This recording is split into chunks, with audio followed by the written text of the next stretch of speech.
Today I'd like to talk about how to take leftover mashed potatoes, say from Thanksgiving or something, and make them into potato pancakes. And this is a real simple method I discovered over time. So we'll take these mashed potatoes right out of the refrigerator and we're going to cut them up into slices. And we're actually going to coat them with a corn starch in this case, and put them into a fry pan with some oil and basically let them fry up. And it's a real quick and easy way to make some potato pancakes without mixing them, say, with an egg or something like that. So very little preparation other than cutting them into slices, sprinkling some starch on them, corn starch on them, and putting them into the fry pan to fry. It takes just a few minutes, maybe like 10 minutes, something like that, so they fry up pretty quick. All right, well, let's go ahead and get started. Okay, depending on how the mashed potatoes were made, these are actually leftovers from some friends of ours made these and left them for our leftovers. And so these are a little bit creamier, which is not a bad thing, than we might normally have. And so you may have to work the potatoes a little bit, but as long as they're cold, we should be all right. So first thing I was doing is just creating a spot where I can cut some sort of slivers off the side. And you may have to do a blank one just to get started. Okay, so this first one I'm gonna just pop back on the top here. Okay, so this gets up a pretty clean edge to work from. So next thing we've got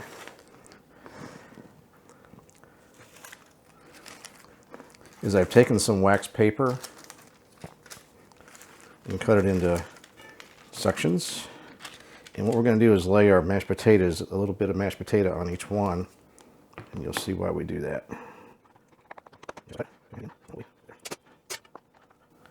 I'm just going to set it down there. So it's not a perfect flat potato, but it's not too bad. We can flatten that out a little bit as we go through. Get on there. I'm going to try a little thinner knife on these, see if that works any better. Yeah, it seems like it does. Okay.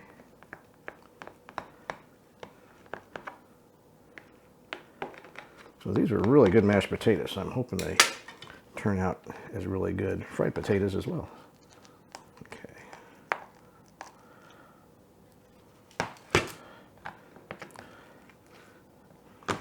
So you might be wondering, why don't I just scoop them out? And you can do that. These are probably might be more easy to scoop them out, but like I said, usually ours are a little bit, and if they're a little colder, they set up pretty good too.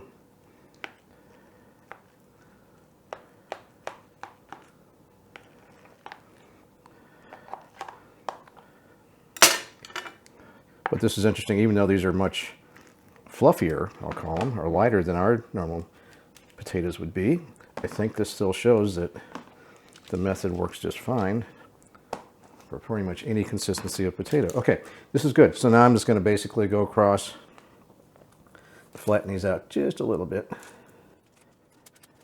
And so I've got them about, they're thicker than a 1/4 inch, and they're not a 1/2 inch. We'll say 3/8 inch thick, more or less. Okay. Oop. There we go. All right, so that looks good. So I've got my potatoes here, all spread out. Now the next thing we're going to do, we're going to get our corn starch. I'm using Argo, but I think you can use any brand.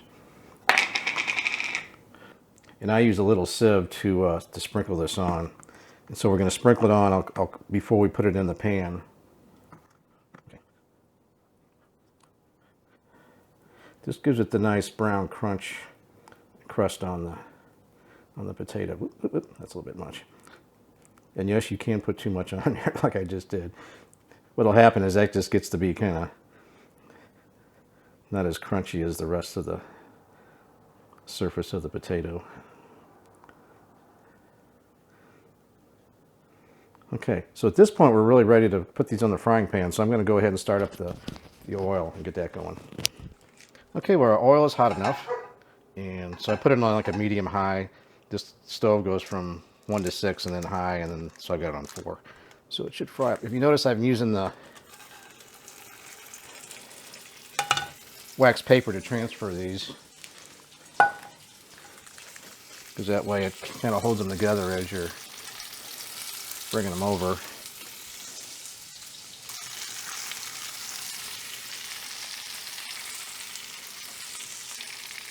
Yeah, back here.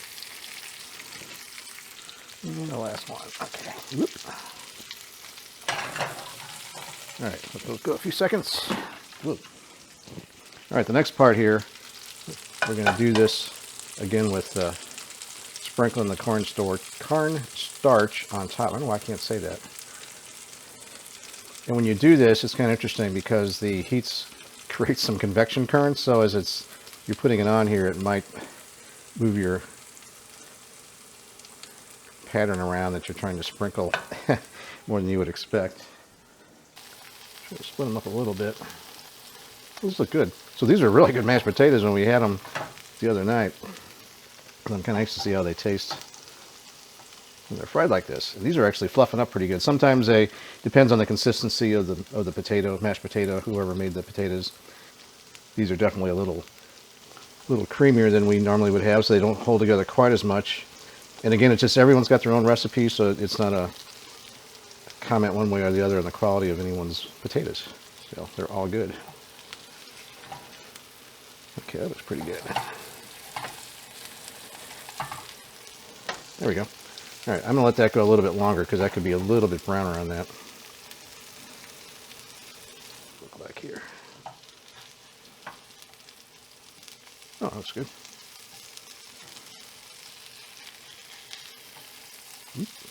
Yeah.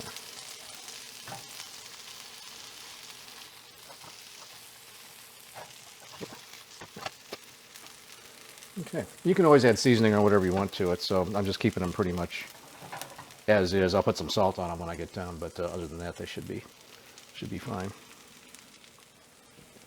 All right. It's been a few minutes now.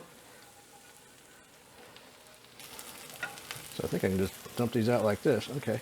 I put them on a paper plate, and here you go. So let those cool off a few minutes, drain a little bit, and then you've got some great, as you saw, these went pretty quick. Probably takes you about 10 minutes at the most. Of course, you got cleanup and stuff, but then you've got a quick lunch or whatever for the next day. So nice, tasty treat. So I hope you enjoyed this. If you enjoyed this video, please give me a thumbs up. If you really enjoyed it, please subscribe. And if you have any comments or suggestions, please leave them in the comments section below.